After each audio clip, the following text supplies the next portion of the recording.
In true sportsman style, Mr. Satish Pai smashed his way into the corporate sector in 1985 and began his illustrious 28-year-long journey with Schlumberger, where he held various important positions and was responsible for the MNC's global operations.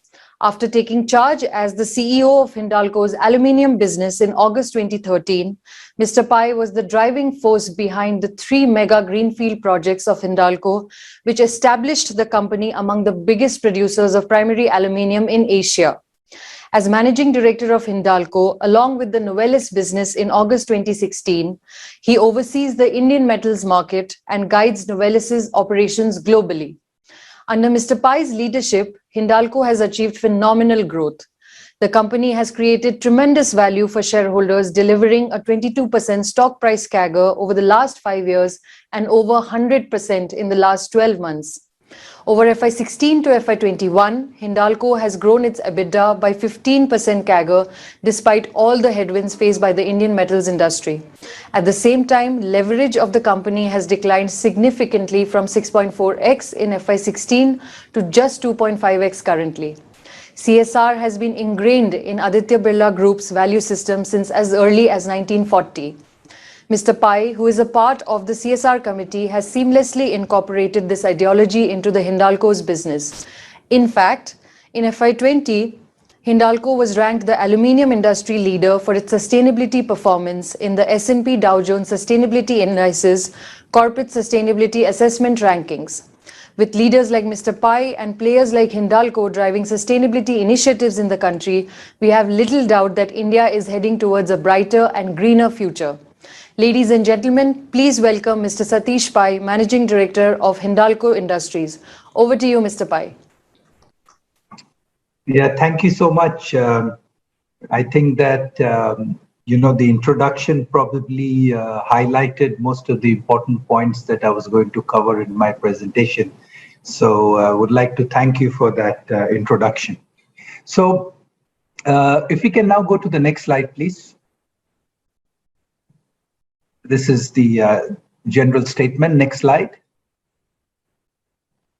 Okay, I think that the first thing that I wanted to start off, and if you today are in the metals and mining world, I think the most important thing that most of our stakeholders, shareholders, investors, employees are all concerned about is the ESG strategy. So I think that, as mentioned in the introductory remarks, in Hindalco, we have a very strong ESG commitment.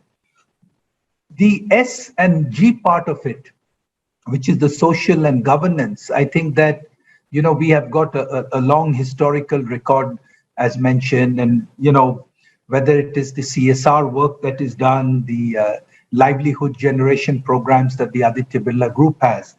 I think on the social side, we have been very strong. On the governance side, there has been a steady improvement with very strong codes of conduct being put in place, best-in-class corporate governance, a lot of work being done on IT and cyber security, strong focus on customer and supplier centricity. And I think that we are making good progress there. But let me spend probably the most amount of my time on the E part of it, of the ESG. I think the environmental aspect, which concerns all of us, not just as employees, but also as individuals and human beings.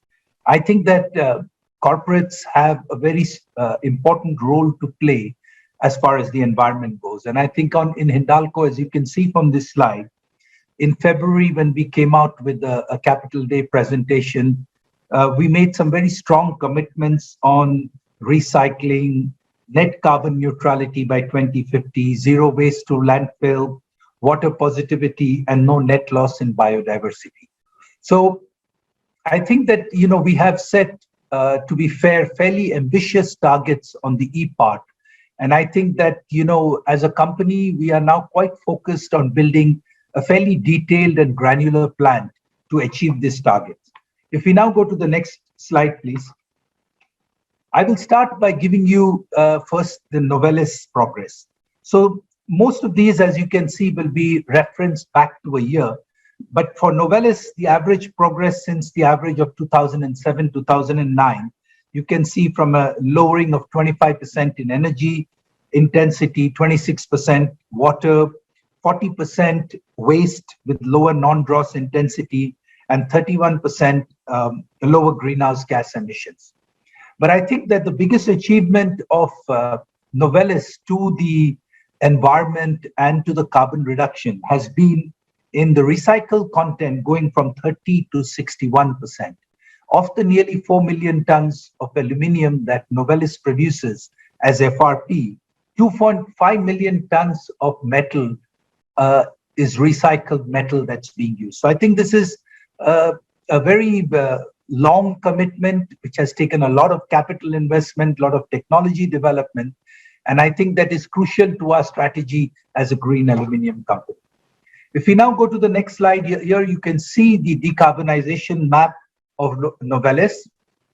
Novelis, as a part of Hindalco, has also taken the net carbon zero at 2050. And I think that the majority of the work, the scope 1, scope 2, I think we will be fairly, reaching our objectives without much problems. But it's the scope 3 emissions that we are very focused on.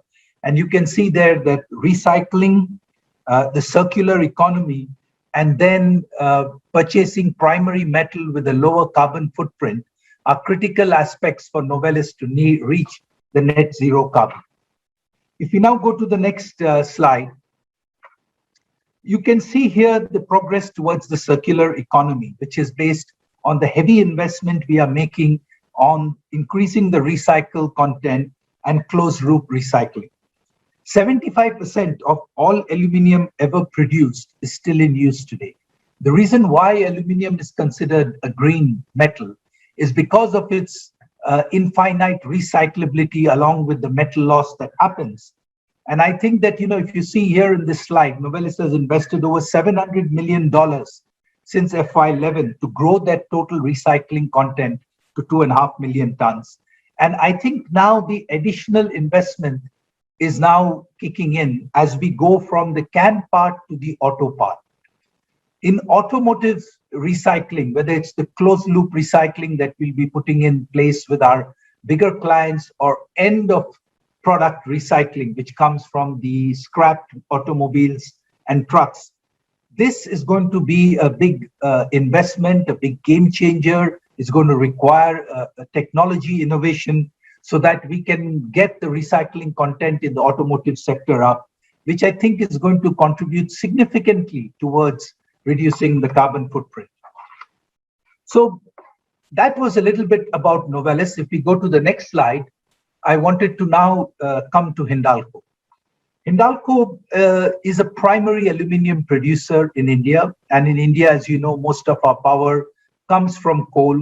And that's why the smelting process is the one that emits the majority of the carbon. But let me give you, starting wise, a little bit of a more holistic picture on the E part. In Hindalco, from our baseline of 2010-2011, we have achieved a 48.26% lower specific water. I mean, water in India is a source of as big a concern as we run out of water in various parts of the country. We have got energy consumption reduced by 20.21% and lower greenhouse gas emissions by 22.59%. What we are really proud about is our waste management, which I'll give you more details about, but 80% of our waste, which includes bulk, hazardous and non-hazardous waste, go for recycling and reusing. So if you now go to the next slide, we give you very specific data now by year and by quarter, and most of my investor presentations at the end of each quarter give specific numbers to show you that it's not just that we are taking a target saying 2050, but we are actually showing you the progress that we are making every quarter. So first one is water. As I said, in India, water and water shortage is a big concern. As you can see, every year we are focused on reaching zero water discharge in all our plants, but also reducing the net water consumed and recycled. And every year we are trying to get this down, committing to finding more and more ways to reduce our water consumption. We are on the right-hand side of the slide. We are heavily focused on our green cover and biodiversity. We are doing some of the most innovative plantation technology that we can get in many of our plants. We have enhanced the green cover, and I think that today we have 4,684 acres under green belt, which acts as a carbon sink. So the government requires us to have 30% of the land mass in any plant under green cover, but we intend to take this far beyond the 30%, because I think that that is one way we can increase the carbon sink and reduce the carbon footprint. If we go to the next slide, I wanted to talk about some of the more difficult recycling wastes that are generated in the aluminium process. Bauxite residue, if we start from the left-hand side, we recycle 97.3 from the Muri, Renukut, and Belgaum refineries, which I think is a remarkable achievement. On the Utkal side, which is our biggest refinery, we are working on a pilot project for mine backfilling, which the pilot should complete by March of this financial year. And if successful, 100% of Utkal bauxite will be recycled back by putting it back into the same mine with the MOEF approved process. So Hindalco is on its way on becoming a 100% bauxite residue recycled company, which I think will be probably the first time, and no other aluminium company can say that they will achieve that. On the fly ash side, we are consistently around 90% this year. We want to cross the 100% so that we actually start to take fly ash that has been deposited years ago and try to get it back into the system. I think equally important for us is the single-use plastic. We now have 3 sites that are certified with no single-use plastic being used. And our plan is that all the Hindalco sites will soon get that classification. If we can now go to the next slide. 2 more very important aspects on the E and S side: safety. A strong focus in Hindalco on safety prevention.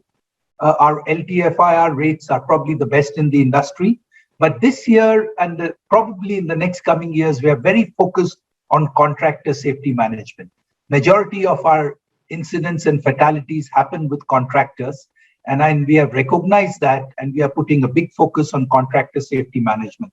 A strong process on digitization of the whole work process and automation to reduce unsafe incidents that happen in our plants is being done. Lastly, I wanted to talk about the energy, because that is not just for Hindalco, for India, the biggest challenge as to how are we going to mitigate the coal-powered fired power that we use. So while we are reducing the energy consumption, the specific energy consumption used in the aluminium smelting process, we will reach our 100 megawatts of solar by March, and we have identified 246 megawatts that we will reach on solar and wind. We are also evaluating various other carbon capture pilots that will be starting soon. We are also looking at pumped hydro. We are looking at natural gas coming into the system in the Aditya Hirakud sector as the gas pipeline gets operational. So we have built quite a detailed map. I have to be very honest and say that many of these are going to require step change in technology, whether it's the bigger use of natural gas, whether it's many different technologies on the carbon anodes and smelting, whether it's pumped hydro being successful, whether it's a carbon capture projects that we are working on.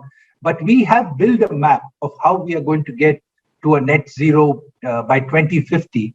And we are going to be implementing these projects every couple of years, and we will be reporting on the progress so that you can see that we are putting a lot of effort, a lot of capex into reaching our net zero by 2050 target. And last but not the least, on the next slide, there is this whole process of reducing the carbon from the actual smelting process. But as I explained to you, because of the recyclability of aluminium, there's a lot of things that you can do with aluminium products that will also bring the carbon footprint down. So starting from the top, in India, we have introduced the aluminium railway wagon, the aluminium trailer, the aluminium bulker, the aluminium bus, which is now running, bringing our employees of our Taloja plant, which is on trial now, the aluminium foil and laminated jute bags, the LPG cylinder. Each one of these products during its lifetime is going to reduce the usage of fuel, as well as, because of lightweighting, reduce the CO2 emitted. So I think these are very important aspects, whether it's packaging or whether it's transportation, that in India, Hindalco is on the forefront of introducing these products to try to bring the carbon footprint down. And as I said before, in the bottom half of the slide is the efforts that are going on with Novelis, where on the can, we will try to increase the recycling beyond now the 70-80% to the 90% in can. And the biggest challenge being in auto, where of course the EVs are coming in, the battery enclosures are being built with aluminium, which lightweights it, but we have to get the recycling, whether it's the closed loop from the customers, as well as end of the product recycling on the auto side. So this was a bit of a summary on the whole ESG aspect for Hindalco and Novelis. I said that we are being rated by Dow Jones Sustainability Index as the most sustainable aluminium company. And we know that our weakest part of the link is in the energy chain in India. But I wanted you all to recognize that in every other aspect of waste, water, biodiversity, and recycling, Hindalco and Novelis are actually world leaders. Let me now get into some of the more business aspects of the presentation. Next slide, please. Yes, next slide. So I just wanted to give you an update that the three big organic capexes of Novelis, which is Guthrie, which was the automotive 200 KT. First coils were sent to customers in Q3 of the last financial year. Xingqiu, which was a 100 KT automotive line, first coil was shipped in Q4 of last financial year. And Pinda, which was the 100 KT brownfield expansion with the 100 KT of recycling, has started to commission this year itself. So the three big projects are now completed and are scaling up. If we now go to the next slide, we recently have now announced the Xinjiang integration plant. If you remember, Xinjiang was the plant we got from the Alaris acquisition. So we now are launched a 375 million capex proposal, a bit higher than what we told the street before. But the synergies as well, from this we have now discovered a lot more. Instead of the 65 million that we had said during the acquisition, we now see at least 100 million of synergies. So this has been launched with the board approval in our last board meeting that happened in August. If I now take in the next slide a little bit of a forward look at the Novelis growth opportunities, as we had communicated, we are moving towards a 4.5 million ton capacity for finished products. The Alaris, legacy Alaris debottlenecking will give us 500,000. Pinda, China will be another 300 KT. And we have another number of projects that are going to give us another 0.3 that will get us to 4.5 million tons. We are going to commit 1.5 billion, though I do feel this 1.5 billion could go to probably 2 to 2.5 as we see more and more organic opportunities that are visible to us. And these will mostly be based on debottlenecking and optimizing, but also potentially some new rolling capacity to meet the increasing demand of can that we are seeing. So I think going forward on the Novelis side, the cash generation is stronger than what we had expected when we did the capital day in February of the last financial year. And hence, we are now aggressively looking at more organic capex targets for the growth of Novelis. Next slide. The Novelis, this is the final slide for Novelis. It's built on a set of marquee customers in each one of our sectors of beverage can, automotive, specialties, which has grown quite a lot with the acquisition of Alaris, and of course, aerospace. I think that for Novelis, the beverage cans, automotive, and specialties are, we are at pre-COVID levels. And in fact, in can, we are much higher than pre-COVID levels. Aerospace is the one sector that is running at about 60 to 70% of the pre-COVID levels, and will probably take about 2 years to recover to the pre-COVID levels, is what our expectation is. Next slide. I wanted to now tell you the growth plans of Hindalco in India. As I said before, largely focused on downstream. We announced the Silvassa extrusion 730 crore 34 KT expansion. It's going to cater to BNC, auto, defense, and industrial sectors. Last board, our board approved a large 3,000 crore investment in Hirakud to add 170 KT of flat roll products.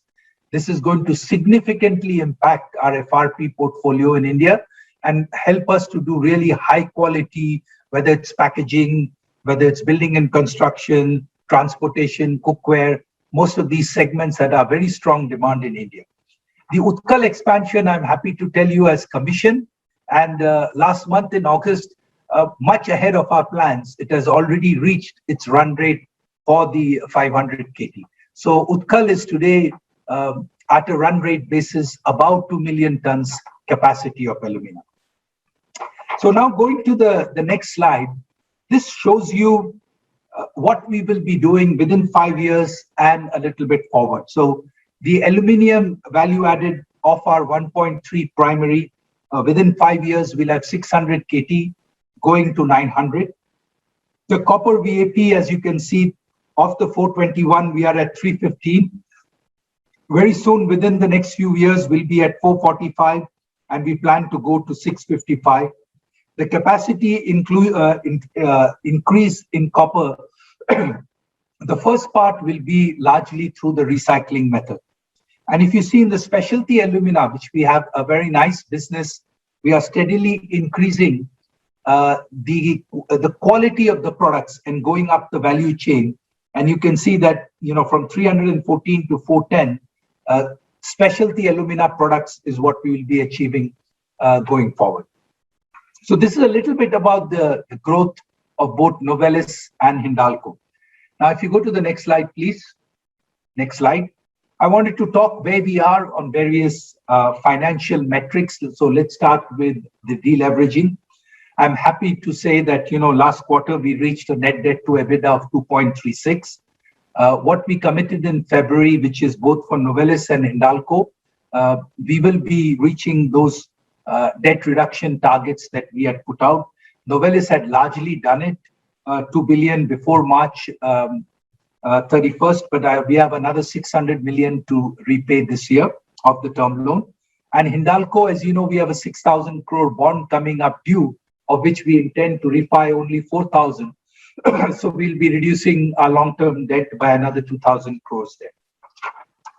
So next slide, please.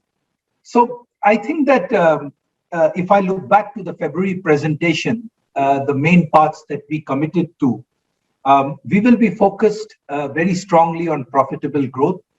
We know that the ROCE of the India business is the one that was a source of concern for many of our investors. Happy to say that it is, as the EBITDA goes up, as the business improves, trending up. But most of our new projects have got high double digits IRRs. So the ROCE trend on an ongoing basis will only improve.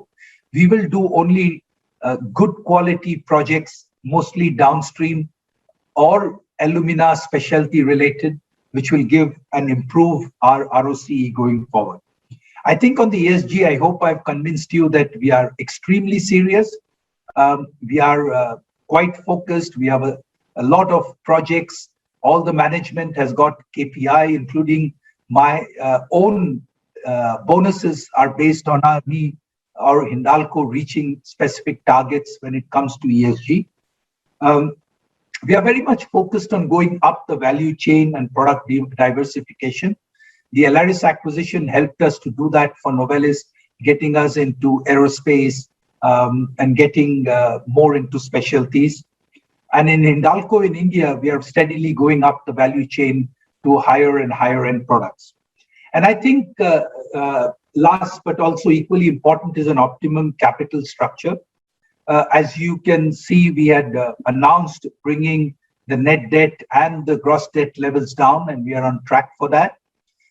We will be doing only organic projects, which you can see that we are, I've given you examples of the projects that we are doing.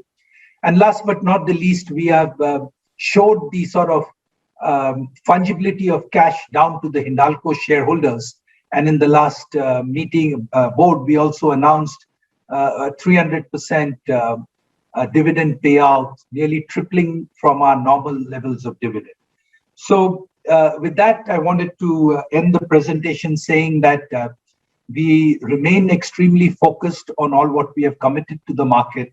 And I think times are good from a macro level, and we are performing well, but we are very much conscious that LMEs can go up and down, and hence we will take this time to build a solid value-added downstream business, which will make sure that Hindalco outperforms even when the LME goes down. So thank you very much, and I hand it back to the compare for a Q&A. Thank you. Thank you for your insights, Mr. Pai. I would now like to hand over the question and answer session to Mr. Amit Murarka, Motilal Oswal's Senior Metals Analyst. Participants are requested to kindly post their questions on the chat box. Over to you, Amit. Yeah, thank you, Yashvi, and thank you, Mr. Pai, for a wonderful presentation. It was great to know the insights on the ESG and the efforts you're taking to meet the ESG norms and, in fact, be ahead of the pack on the ESG norms. It's always good to see that. Also, on the business front, you highlighted quite a few plans about how you plan to grow the various businesses, both in India as well as in Novelis. So maybe there are a couple of questions first on that. So on India, clearly your focus has been in growing the downstream businesses, as you highlighted, like growing from 320 KT to 900 KT. You've already announced a couple of those capacities. So given that the cash flows generally are quite strong right now, what kind of further investments would you be looking at in this field? Could there be most fast tracking of that 900 KT targets that you have laid down for yourself? Yeah, absolutely correct. That's why I think, we got the 3,000 crore approval done on the last board itself. I think that fundamentally our strategy is going to be to raise the cash that we generate in India with the high LME and try to put it into accelerating our downstream strategy as quick as you can. So absolutely. The only issue that we have to face is that, like for the 3,000 crore, getting regulatory approvals in India, unfortunately, I cannot fast track.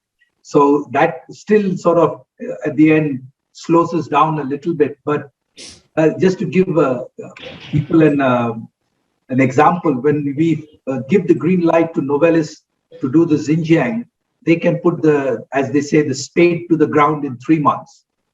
When I give the approval for 3,000 crores in Hirakud, I'm hoping to start in April of next year.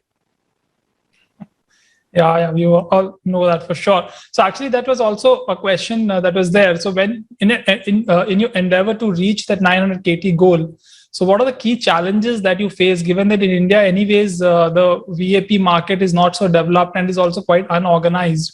So what are the key challenges that you face in that goal that you have? So very good point. And I think the first thing that we have realized coming out of this COVID situation is that the demand for downstream, whether it's FRP, actually FRP, because extrusion is just starting to pick up. The demand for FRP products has been extremely strong. The second thing that I wanted to tell you is that our Hirakud plant is getting qualified for can body stock as we speak. So a couple of these things are going to help us, as we expand, sell a lot of it domestically. And then part of our strategy always has been that if we put in 600 KT of capacity, at least to 200 to 300 KT of FRP, we will be exporting till the Indian market picks up. So the whole point of going to very high-end value-added FRP is that we keep that balance of export versus domestic as the Indian market picks up. Right, and given that you already have a subsidiary which is specializing on these things, which is Novelis, so what are the kind of support that you get from Novelis when you're implementing this plan? I'll tell you, the head of the Novelis operations reviews our Hindalco downstream operations every month. Most of our plants, like, by the way, the chief technology officer of Hindalco downstream is a Novelis transferee. If you go to our plants in Hirakud and Renukud now, on an average, between 2 to 3 technical people have been transferred in from Novelis. And the final one, the can body stock qualification of Hirakud, is done with the help of Novelis can technical people. So huge amount of synergy is all I can tell you that we are taking advantage of. Sure, understood. Also, like on LME, we have seen a really strong LME cycle, but even generally the aluminium demand supply has been quite tight in the last year. Could you share some views there as to how do you see the cycle panning out? You expect to stay strong, the Chinese supply constraints, the power supply shortfall which we are seeing? Do you think that this could continue to spur the cycle and see further jump in LME prices from here? So, in our last analyst call, people ask me, do I think it's a super cycle that people talk about? I say it's not a super cycle, it's an ESG cycle. And why I say it's because of what you just mentioned. The demand has been strong, but there has not been a significant supply side response. And what is holding back that supply side response is the ESG commitments done by all the significant players in the aluminium market, including China. Because in the past, at this type of LME, you would have seen a huge amount of production coming on stream in China, which would have brought LME down. But this time, China is as serious, and people talk about a 45 million cap, but forget 45 million. Today, they're running at 39 million. And as you can see, because of the hydropower issues in Yunnan, the production is down. Western part of China in Xinjiang, they have shut down, illegal capacity. So I think for the first time, we are in a situation where the demand is going to be strong and the supply side response is not there yet. I mean, people ask me, at these LMEs, why doesn't Hindalco put in smelting capacity? I remind them the last time we did Aditya and Mahan was when LME was at this level. And after 5 years, when the smelting capacity came in, the LME had collapsed. So, but for me, that is not the real issue. The real issue is the source of power. Where can we get green power so that we can meet our ESG commitments? So I think it's a very interesting situation. I do not believe everything that goes up will keep going up. Of course, it will moderate or correct, but this time some things are different. The supply side response is not there. So it's probably going to take some sort of a demand type of cut to bring LMEs down. But I believe that that's not going to happen in the near future. I mean, we sit and watch the LME climbing up every day. I look at my screen, it's gone up, No, yeah, I've been the story for the last year. However, like on the customer side, I'm sure like some of them are hurting a lot with this LME increase. So what are is it getting a bit difficult when you discuss prices or negotiate, let's say in contracts, particularly say for Novelis? Are you seeing some headwinds or some resistance coming in on accepting these price hikes? No, because when you see Novelis, majority, all the can, all the auto, are metal pass-through contracts. Yeah. So they just negotiate a conversion premium. So, but the issue is not that. I think when I look at, Novelis customers are large ones. If I take the Indian customers, many of them are having their working capital limits being crossed because the metal cost, both aluminium and copper, So they're running into financial difficulties. There are many EPC customers who take fixed price contracts. So if you took a fixed price, I don't know, electrical conductor contract in March, and you're going to execute over the next 6 months, if you are not hedged, today you're going to take some heavy losses. So I think these are some of the problems we are starting to see. We are trying to work with customers. They need to use hedging as soon as they lock their own projects. But everybody thought that, oh, it's gone so high, it has to come down. And they wait, and then unfortunately it keeps going up. So working capital, financing, fixed price contracts taken by our customers, these are some of the market issues that we are seeing. I think from our side, as many analysts must have noticed, our working capital block has gone up, largely because of copper, because the copper concentrate in inventory. When copper is at 9,000-10,000, the working capital block becomes fairly large. So these are issues. Same for Novelis, that inventory leads to a working capital block that's much larger at higher LMEs. You're right. Also about your hedging strategy, like you follow a core hedges, you have a certain core hedges that you always carry.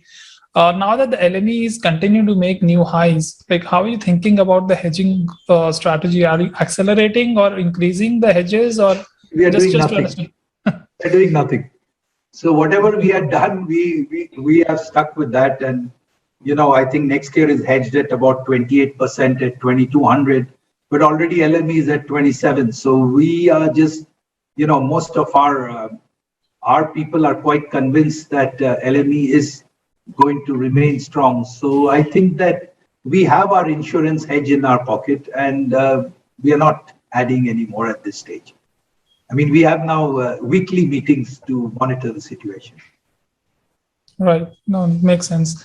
Also, I mean, given that this LME is obviously given a big boost to the cash flows, and now that you're not looking to set up smelting capacities, so then the excess cash flows that you have, I guess, obviously deleveraging is a target, but I guess still you would be left with a lot of cash given the kind of prices you're seeing right now. How do you plan to deploy these cash flows? Will it be higher dividends, or how can one think about it? Yeah, I think that, we laid out a capital allocation framework. So the first thing I wanted to do in the presentation is to show that we have quite large organic projects, both for Novelis and for Hindalco in India. So I think that we will play out the organic growth card first.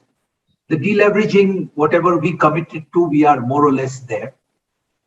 We will ensure the 8 to 10% of the free cash flow after capex as our dividend or share return to our shareholders. So I think we will take it year by year. And if the situation continues where we have a lot more cash, I think we will take the right decision that makes sense for our shareholders. Right. Also from a cost point of view, I think we have seen coal availability again locally kind of getting down for industries. Imported coal prices have also risen. So how do you think about the cost of production in the near term, and how do you plan to contain this cost inflation from coal? So the containment is fairly difficult. I mean, if you look at Hindalco results in Q4, Q1. We did it much better because we were buying much more ahead. We had locked in, and hence our cost of production stayed down. But I think I've been quite open saying cost of production is going to go up. So the only thing that we can do is that the LME rate of increase is much more than your cost of production. So the fall through will continue to be good. But I think that, CP coke, coal tar, these prices are just going through the roof, and for various reasons. By the way, this whole constipation of the shipping channels, the freight rates going up, all of it is adding to our cost. I think that the Coal India costs would go up, but I'm not as worried. It's all the other raw materials which I think that, worries me more, because it requires sometimes imports to happen. So cost of production is going to go up 5% in sort of Q2 versus Q1. But I think, as you know, that the LME has been going up at a higher rate. but costs are going up. Cost inflation is something that we are, the meeting before this, I was just looking at coal tar pitch and coal tar pitch procurement. Okay. No, that's true. I mean, we gain some, we lose some, I guess. Yes. So, yeah. Also, like on copper, you have announced a recycling plant, but in aluminium, I mean, India sees about 2 million ton of aluminium scrap imports as well. Do you also plan to set up some recycling capacity on aluminium as well? Yes. We are scoping it out now, because we want to do it properly with the right technology, not the way recycling is done today. Okay. Understood. Like moving to the overseas business now, Novelis again has had a wonderful run in terms of both the integration with Alaris. So congratulations for that. Actually, like you've managed to unlock a lot of the synergies already, which is great to see. And margins have been fairly robust and improving. So on that, firstly, I wanted to understand a lot of the margin increase people believe has also come from better scrap spreads. Right. So what is the view on aluminium scrap availability and how do you see the scrap spreads panning out while they've continued to improve? Do you think that they'll remain high as they have been, or there could be some challenges there? So let me tell you, the scrap spread, which is a percentage to the LME premium price, is one issue. And the absolute value of LME is an issue. Because, for example, if the scrap spread is 26%, then 26% of 2,700 plus MJP or Midwest, the absolute number is also high. So today what Novelis is benefiting from is a combination of the spread and the value of the LME. I think that the spread probably will continue because more and more aluminium is being used, and because of ESG issues, more and more recycling is happening. So the availability of scrap is not going to be an issue. I think that, LMEs can stay up, go higher, or come down. So both these combine to providing the benefit for Novelis, which is why I said that if Novelis is today at 61%, if they can start to recycle auto, because auto today, first of all, end of use consumer scrap is very little.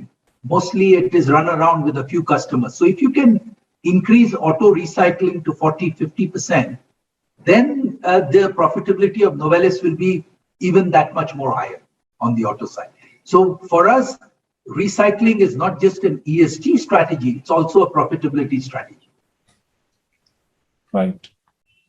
Also around the auto sheet capacities, which you've expanded over the last year, almost a 40% expansion has happened there, which again should be margin accretive, I believe. But given the kind of issues we are seeing on chip shortages, how are you facing? How are you seeing the customer obligations over there? Like, are they being met right now, or are they running behind schedule? See, I think that most auto customers have been impacted by the chip shortage. So that's a reality. Now, what happens when they get affected by their chip strategy is that they prioritize their higher end cars and keep the chips away from the lower end cars. So Novelis has benefited because aluminium tends to be in the higher end car. So if you notice in the Q1, we did say that, North America business was impacted. And then already in the second quarter, the impact is less. Third quarter, it will become even less. So I think the North American, European producers are slowly coming back from their chip shortage issues. I don't think it's going to go away till Q4, but the impact on Novelis was the maximum in Q1. There will be some impact in Q2, and by Q3, Q4, we will be back to our plan.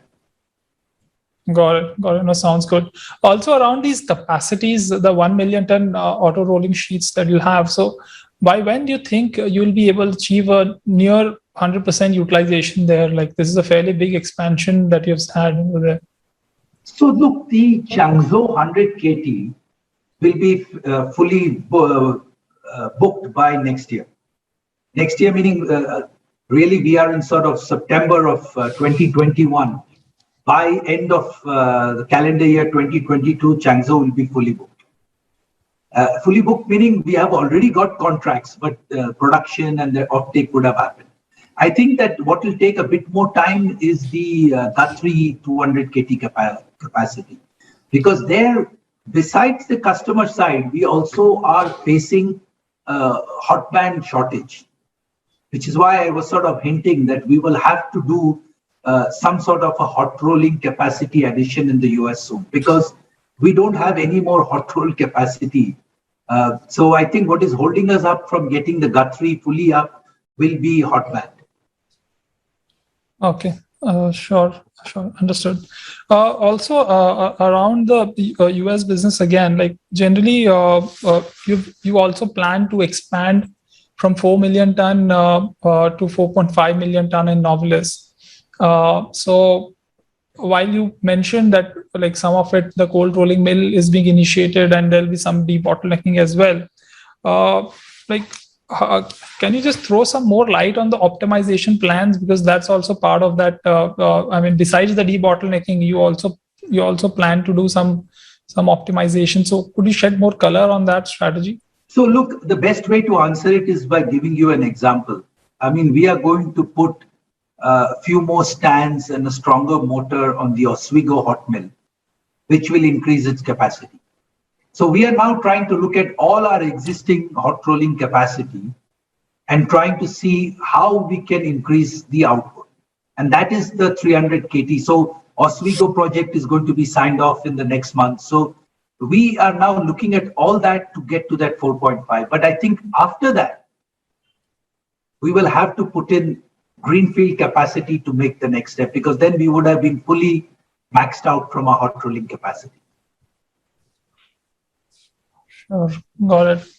Also, I mean, to talk more on the Alaris acquisition a bit. I mean, while obviously it was a strategic acquisition and it added new expertise or lines of businesses to you, but there is a feeling that it ended up being an expensive acquisition, particularly net of divestments that were not, I'm sure, to your liking, the value that you realized from them. And also the aerospace business has been in a bit of a soft spot because of COVID. So when do you expect to realize the full benefit from Alaris, both in terms of integration as well as the full aerospace recovery that we can expect? So look, I will tell you honestly what did not go right, but it's also a truth that at the start of the acquisition, we promised a 370 million EBITDA run rate, if I remember right, from Alaris, 150 million synergy. We are going to blow past those targets within this coming year. So financially, and you can say yes, because you had a favorable market, tailwinds, I accept that. But the acquisition from a financial standpoint is a huge success. What did not go right is that we felt that we could accelerate our auto by holding on to Lewisport and Duffels. And that the antitrust went ahead of us. We had to sell them during COVID time, so we got far less value. And that did not go as per plan. And I think that, that was the sort of negative part of the acquisition. But post that point, every other financial metrics that we said we would achieve with that acquisition, we have achieved. So, I don't rate that me and Steve and all, we have done a fantastic job. But I think that, maybe we lost 1 or 2 wickets in the first over, but the middle order and the tail, just like our cricket team, batted very well and we made it up. Right. So if I can ask you a related question to that, like you've been in the recent analyst day you hosted, and you've been highlighting and saying that probably like no more inorganic growth now and focus all on organic. No more large inorganic. Yeah, no more large inorganic. So if I could ask you frankly about that, was it that the experience around these divestments was a bit sour, and which is why you are no longer looking at it, or is it just that you think that the portfolio is complete now, and which is why you would not look at large? Neither. The reason is the emotional part you get through after a while, but it's cold logic.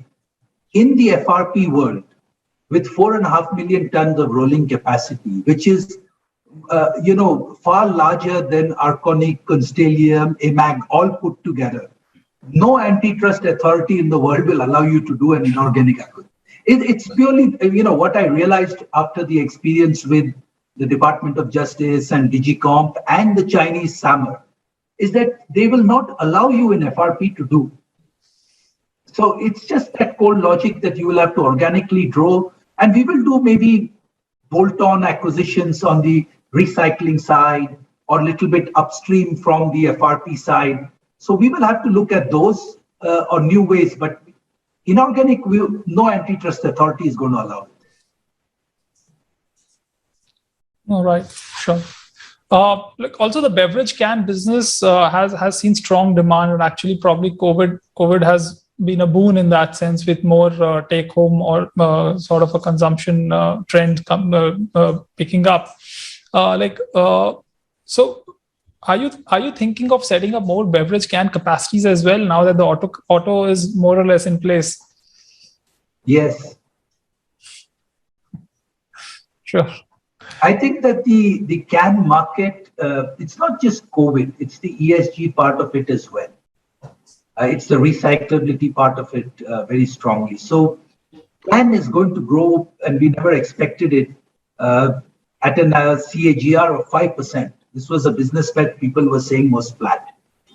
And one of our major customers pointed out to me that even if 1% of the PET water market, 1% changes into aluminium, the demand for aluminium can will go through the roof. So I think that, yes, we are looking at it.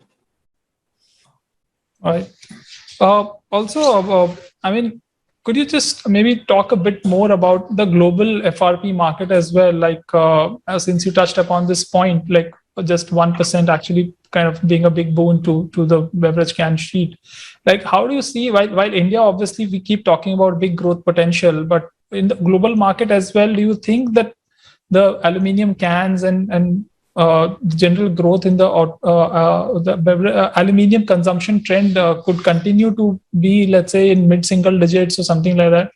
Yes, I think that, the FRP market, by the way, is a 27 million ton FRP market, and we are saying it's going to grow at 5% CAGR.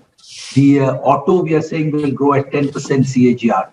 The sort of industrials is growing at about 5 to 7% CAGR. So I think that basically with the world electrifying, with ESG being on the table, the consumption growth of aluminium is going to increase. There is no two ways about that. There is no sector. There are newer and newer sectors that aluminium is starting to play a role now. So I think that the growth pattern that we see for aluminium, building and construction, the more multi-storied buildings, 3D printed, a lot of those are starting to use aluminium because of, A, that it's sort of easy to handle, but B, that you can recycle it, so you get carbon points for that. So I think that the demand for aluminium will continue to be very strong. People do say the one thing that can spoil the party would be very high prices doing a little bit of demand destruction. So that's the only concern that you will have to watch for. And also, US actually looking to spend big sums again on infrastructure projects. Yes. How do you think it could benefit the aluminium market in general, and you as a company specifically? You see 3 trillion going into infrastructure. It's going to, all metals, that's why I've rallied. Steel, aluminium, copper. So, whether it's wiring, whether it's transportation, whether it is more buildings, all these are going to require aluminium, copper, steel. So, which is why that 3 trillion, when it was announced, all the prices got a little bit more of a boost. So, any infrastructure related investments benefit the metal sectors. Right. Sure. And also, just one more thought that came to my mind. You mentioned that antitrust will be an issue for you to make any large acquisitions. But on the extrusion side, actually, like where you are not maybe as big, could there be some acquisitions or some large acquisition in that space then? So I was just going to answer you that maybe could be an acquisition, but it cannot be large because there are no large aluminium extrusion players in the world who are non-Chinese, because the last one, which was Sapa, was acquired by Hydro about 2 years ago. Most of the aluminium extrusion markets tends to be much more regional and smaller players. Right. Yeah, that's true. It's a more localized, smaller market. Yeah. It won't be a large one. Yeah, sure. And any final closing comments if you have there? I mean, I think we touched upon most of the things, but yeah, if you would like to add something else. No, I think that something that I've been saying consistently, and I think I've presented in 2 of your Motilal Oswal conferences as well, is that I think that we have laid out a fundamental strategy, and that's based on a capital discipline, ESG being a core part, and going up the downstream value-added chain. And I think we stay committed to that. So even when upstream markets now look so good that everybody is, quite intoxicated with the high returns, we have not shifted from our focus. And we will remain focused on that because we think that in the longer run, this is what is going to be fundamentally strong for Hindalco and its shareholders. So that was my final comment, that the strategy we laid out, just because we have lots of cash and all that, we are not going to become indisciplined. We will stay fairly disciplined and stick to our strategy. Thank you. Sure. Thank you very much, Mr. Pai. It was great having you. Thanks for your time. Yeah, thank you.